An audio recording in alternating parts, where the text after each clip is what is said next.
Assalamualaikum warahmatullahi wabarakatuh. Sahabat Bang Yos, kita berjumpa lagi di Benang Merah Bang Yos. Berbeda dari biasanya. Hari ini kita tidak di studio ya, tapi di Museum Bang Yos, seperti yang Anda lihat di sekitar saya ini. Kenapa? Karena tamu hari ini sangat spesial ya. Cantik sudah pastilah, suaranya bagus banget, buat lagu pinter, acting apalagi, bisnis sukses gitu. Jadi semuanya diambil deh sama dia gitu. Yuk nggak usah lama, kita langsung saja ngobrol bareng sama Maya Estianty. Selamat siang, Bang. Terima kasih banget. Sama-sama, Bang. Mau berkunjung ke rumah saya di desa gini, alhamdulillah. Gitu ya. Di desa. Iyalah, ini desa Bekasi gitu, di kampung itu kok. Oke, ya. Maya ya, banyak orang lah udah tahu sama namanya Maya, itu udah sangat terkenal. Cuman banyak orang yang nggak tahu ya masa kecilmu seperti apa ya. Yang saya tahu ya dan dapat info, kamu ini kan cicit dari guru bangsa. Yeah. Bapak AOS Cokroaminoto, betul ya? Yeah. Ya gitu kan ya. Dan juga cucu dari Ibu Siti Utari. Yeah. Itu adalah mantan istri pertama mungkin ya? Yeah, pertama. Soekarno, Bapak Soekarno. Jadi sangat tidak biasa ya, garis keturunannya itu kemudian kok larinya ke musisi. Itu barang aneh kan gitu kan. Nah, yeah. Oleh karena itu lu ceritain deh dulu waktu kecil seperti apa sih keluargamu, bahkan juga keluargamu itu benar-benar dari keluarga yang educated ya, kalau nggak salah kamu manggilnya ayah, papa atau bapak. Bapak. Oh kalian itu ya bapak ya.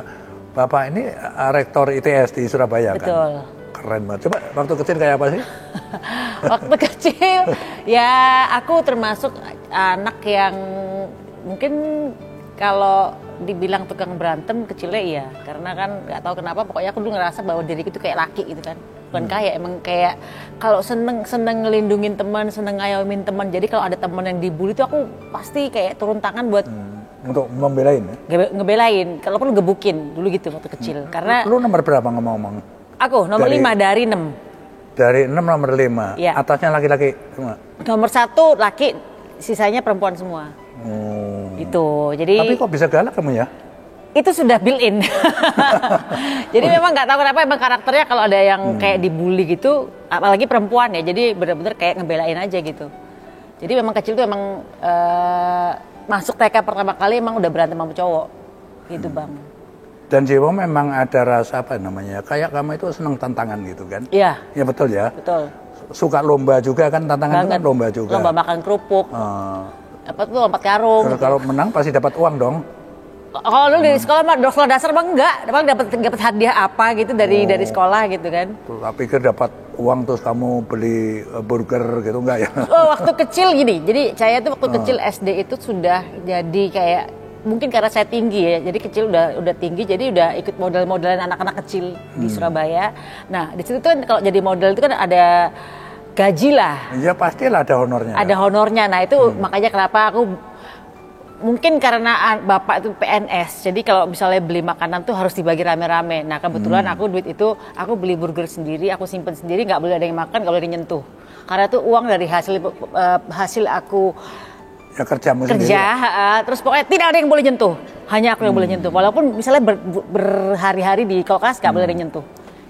Lalu bagi-bagi sama temen dong kan? Nggak mau bagi-bagi, soalnya udah kelamaan dibagi-bagi. Jadi ada pelit hari itu. Gitu. Nah, kalau bicara soal musik ya, prestasi Maya ini kan saya dari kecil bahkan umur 17 tahun sudah menjadi the best apa itu? Waktu di musik, keyboard, ya, waktu SMP jadi udah. Kamu keyboard, kamu sampai nyanyi gitu? Enggak, yang penyanyi bukan main saya. Aja, kamu main ngikutin orang? Jadi kayak gitu. Ada festival band SMP, kebetulan saya pemain keyboardnya, ya udah saya menang di situ.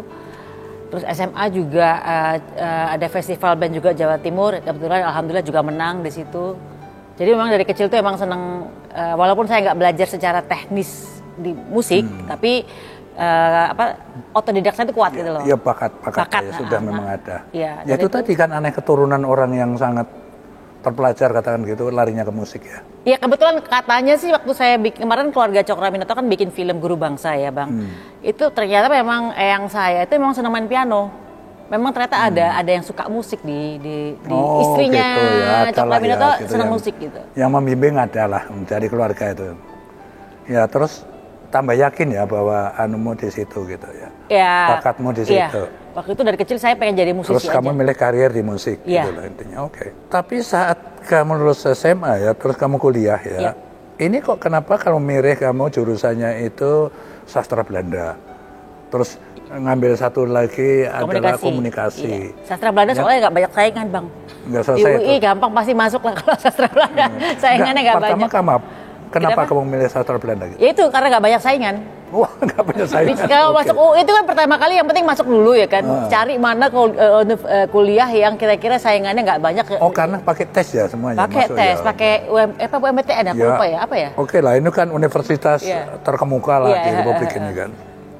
Jadi waktu itu di tahun pertama saya sastra Belanda, terus kemudian tes lagi tahun depannya baru keterima di komunikasi. Itu kan di Jakarta kan. Jakarta. Sementara kamu dari kecil di Surabaya. Iya. Oh, kamu hijrah. Iya, minggat. Pada saat umur? Minggat dari rumah.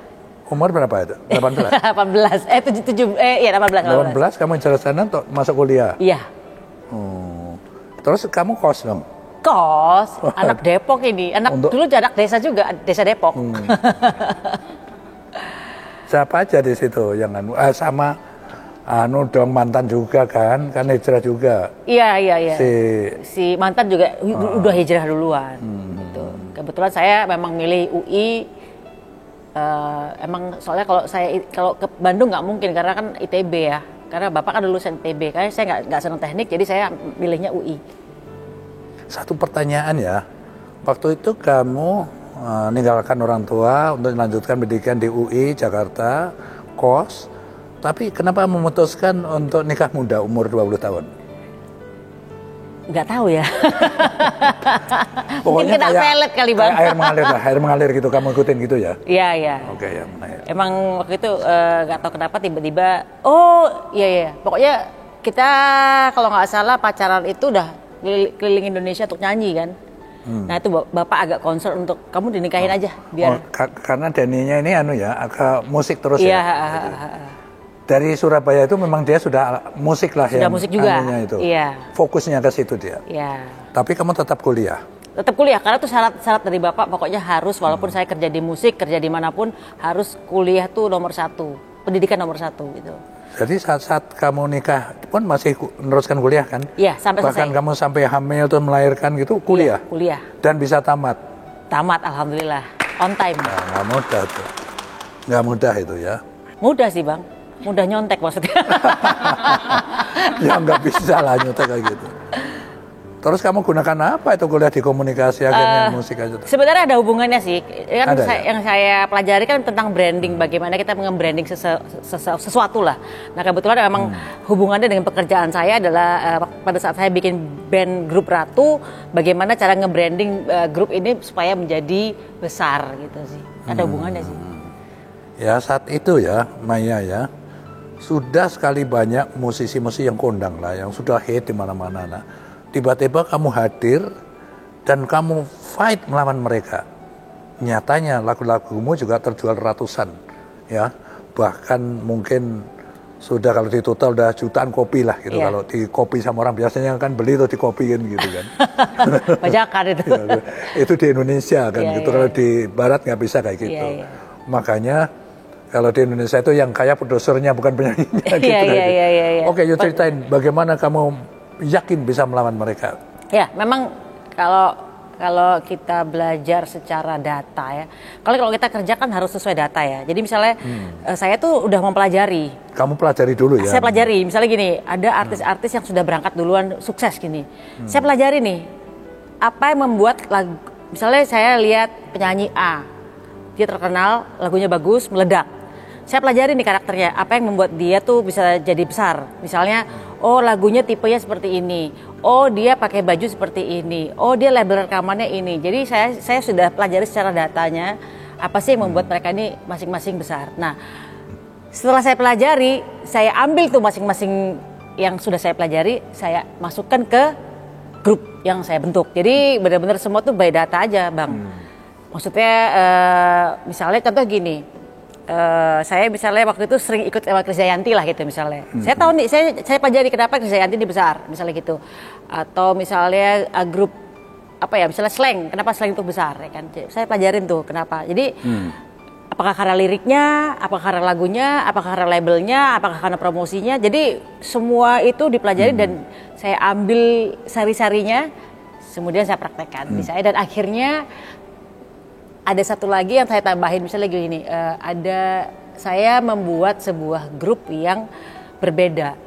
Kalau misalnya pada saat itu perempuan-perempuan pakai, penyanyi-penyanyi perempuan ini pakai baju-baju gaun, saya keluar tidak dengan gaun, tapi dengan baju yang sangat funky, sangat apa ya, sangat anak muda. Beda lah pokoknya. Nah, berbedalah kamu, maka kamu akan dilihat. Itu yang saya anut waktu itu.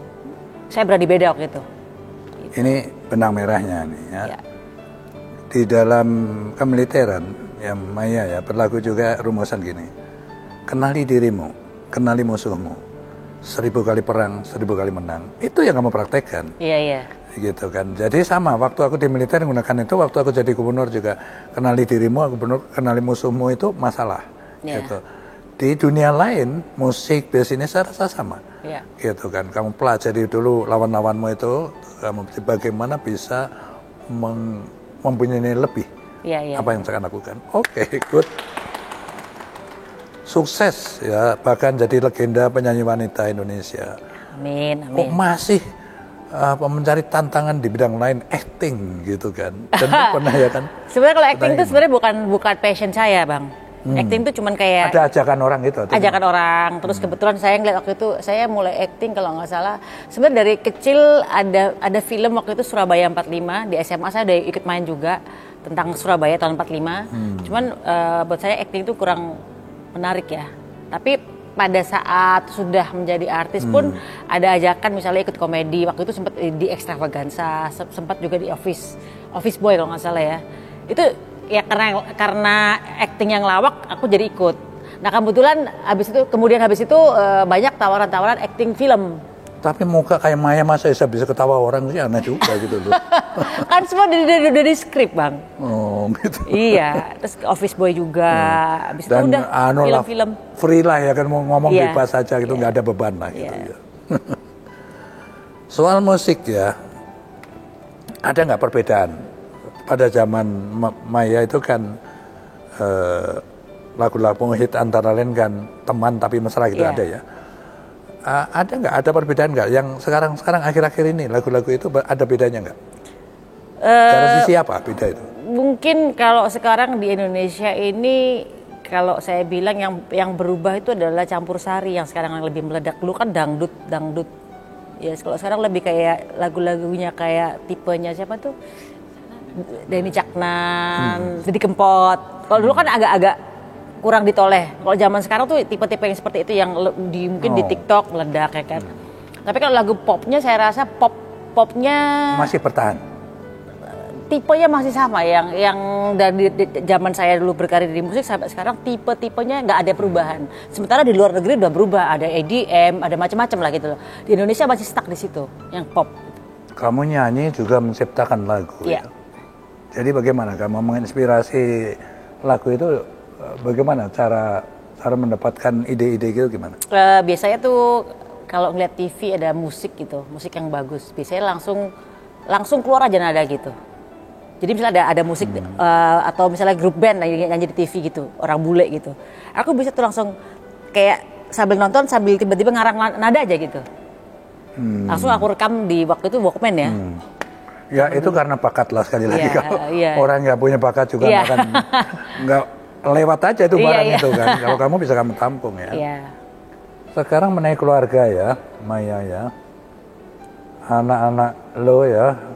Itu sebenarnya sudah pernah kesini, Dani udah kesini. Oh gitu ya? Betul. Ya, tiga-tiganya Bang? Di restoran di sebelah sana, saja makan di situ gitu kan.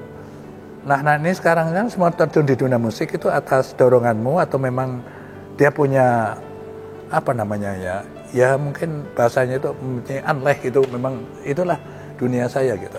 Atau kamu bimbing karena dua orang tuanya musisi semua. Ya mungkin karena mereka kecil udah terbiasa ikut orang tuanya main musik kemana-mana sehingga mereka pun passionnya ke sana. Cuma ada satu yang memang mengikuti nasihat saya, misalnya itu terjadi sama yang kedua, L.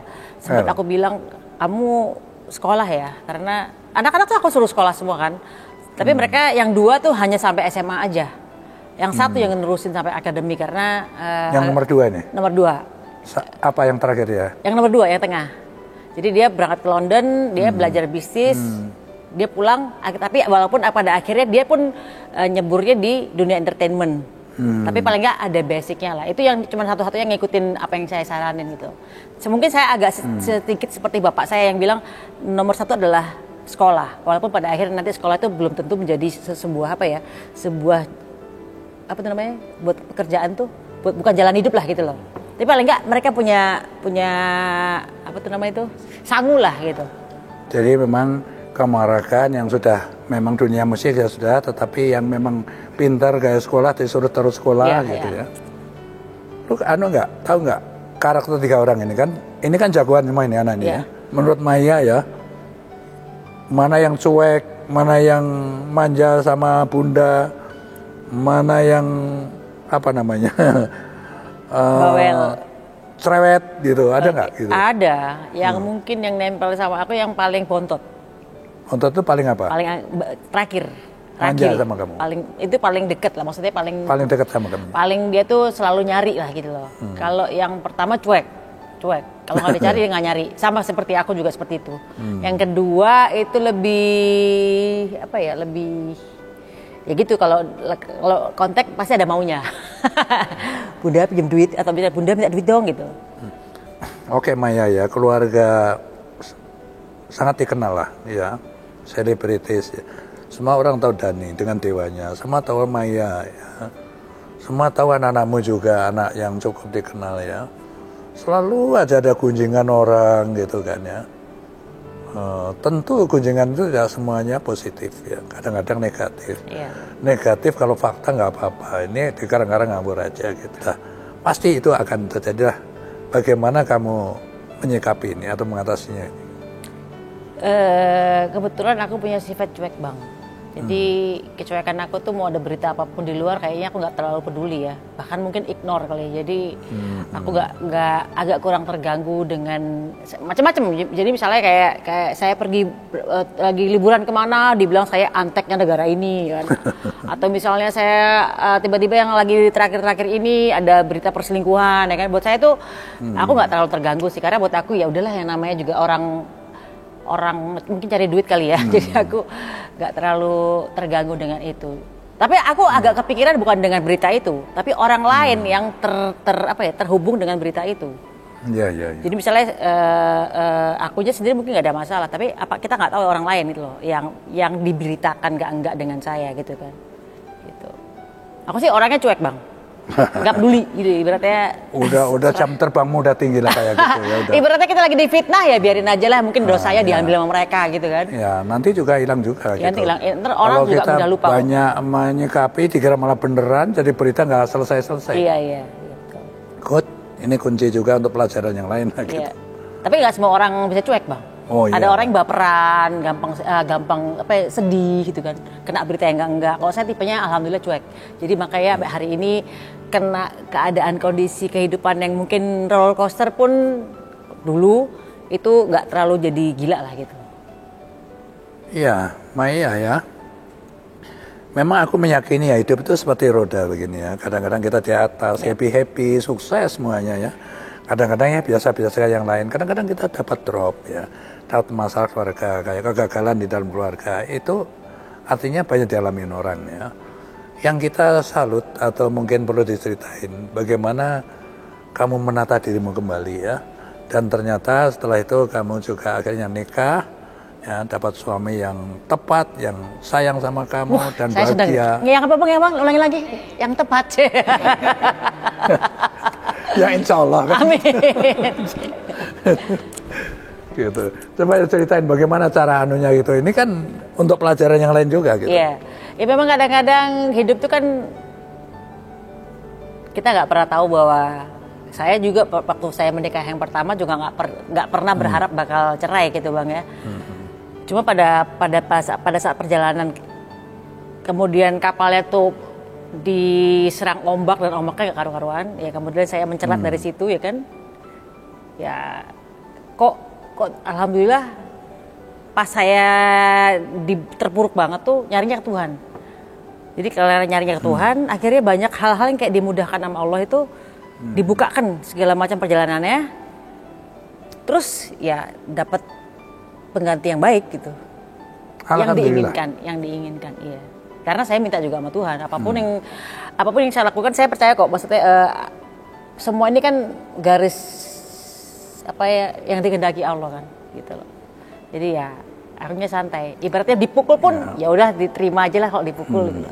Nggak marah gitu. Dan komunikasimu dengan anak-anak juga masih lancar ya? Alhamdulillah lancar. Alhamdulillah lancar. Ya, kurang apa lagi? Kita punya keluarga baru yang cukup bisa membahagiakan kamu, anak-anak bisa berkomunikasi dengan baik gitu ya. Sukses sebagai musisi, model, ya, acting, bintang iklan, aku nggak ngerti lagi ya, bisnis. Bisnismu apa saja sekarang? Kebetulan saya berkecimpung di dunia skincare. Kuliner saya sempat dulu ada, tapi sekarang udah tinggalkan. Terus saya lebih fokus ke skincare sih. Itu perawatan buat kecantikan perempuan lah gitu. Yang lain ada juga? Sementara enggak. Jadi kayak klinik kecantikan itu kamu? Ada klinik kecantikan, ada juga skincare-nya gitu. Di Jakarta ada berapa kamu? Kliniknya cuma satu aja sih, cuman nanti aku lagi bikin yang skincare yang kemarin aku sempat import yang berapa tahun lalu aku sempat import yang Amerika punya kan. Sekarang aku lagi bikin yang lokal tapi lokalnya sama Korea. Gitu. Kamu fokus di situ? Iya, sekarang lagi. Dan memang banyak penggemar. Belum, lagi mau launching. Oh, mau yang launching. Lokalnya lagi mau launching tapi yang di Amerika masih ada gitu. Yang dari Amerika gitu. Ya, jadi berbagai bidang telah kamu tekun yang sukses, masih ada nggak sih mimpi yang lain yang aku masih kemarin ini yang belum tercapai itu ada nggak? Apa ya, nggak ada sih kayaknya sih.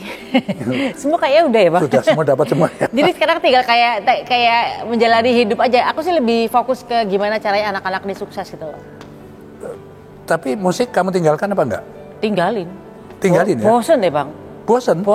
Oh gitu, masa iya sih? Bosen. Aku dulu sempat punya label musik. Ada beberapa artis yang juga mungkin termasuk almarhum Jupe di situ ya kan. Macam-macam, ada Krisdayanti juga, ada Pasto, ada Dua Maya juga di situ. Tapi pada akhirnya berapa tahun saya jalanin itu, terus saya bosen. Saya jual aja perusahaannya udah. Ya udahlah beli rumah aja deh gitu. Gitu. Jadi fokus bisnis lah sekarang ya? Ya sekarang lebih ke kecantikan aja. Karena kan sekarang udah half waktunya untuk suami. Yes. Ya. Kalau dulu kan nggak ada suami ya kerja wae gitu kan. Kalau sekarang ya ada separuh untuk kerja, separuh untuk suami gitu. Jadi sudah tercapai semuanya ya? Iya. Penggemarmu termasuk aku juga tentunya ya. Yang dulu sering, Maya, lu tau nggak sekarang lu nyanyi ya? Iya gitu, siap, kan. Langsung nyanyi. Perintah gubernur nggak mau gue pindah lu dari Jakarta baru mampus lo kan gitu. Datang juga lo kan gitu kan. Teman tapi mesra. Coba lu nyanyi sedikit deng, biar aku inget itu. Teman tapi mesra. Cukuplah saja berteman denganku, janganlah kau meminta lebih.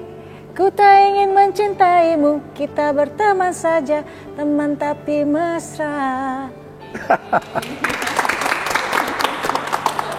Nggak berubah juga suaranya ya. Masih meru gitu. Oke, sekarang sampailah pada apa ya, ngobrol yang terakhir nih Maya ya.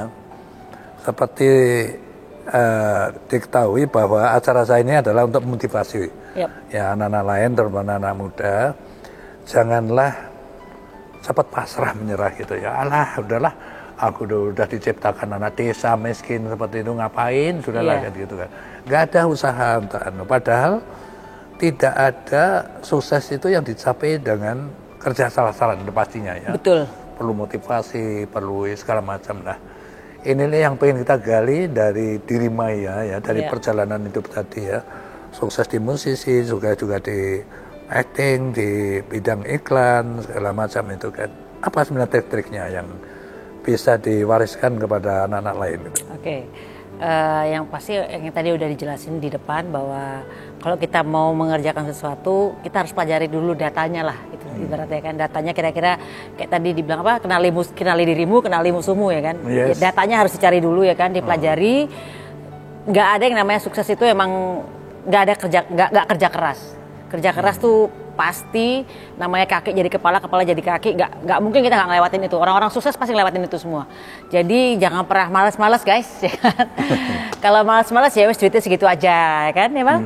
Kalau lihat nih Bang Yos nih, dari yang orang desa kemudian sukses dan museumnya pun besar, rumahnya besar, kan juga Bang Yos juga mengalami hal yang gak gampang kan, dulu kan dipelonco, dikepukin, dibully ya kan, tapi akhirnya bisa menjadi gubernur, bisa jadi kepala BIN, bisa menjadi orang hebat lah. Dan orang-orang yang sering menghina kita, anak desa, anak miskin, iya, kere gitu ya.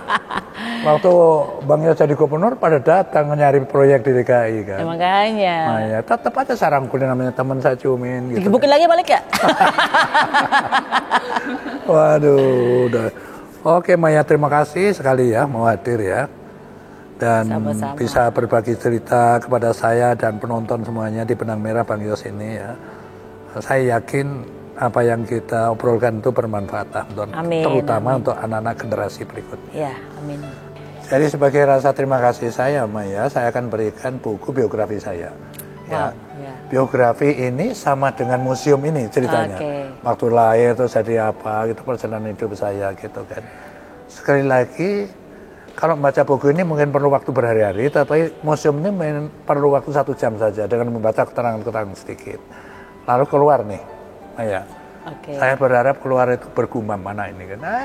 Bang Yos, anak desa, wong desa, miskin kere kan gitu kan. Bisa kaya ngono, mosok aku ra iso. Nah, itu yang saya harapkan itu. Nah, inilah ditulis di sini, oke? Ini sudah saya tanda tangani Maya ya. Untuk ini. Tuh, kan. Ini juga, yuk kita foto dulu. Sini berarti ya. Ini kamu yang bawa ini, pakai toilet merah. Yang keren.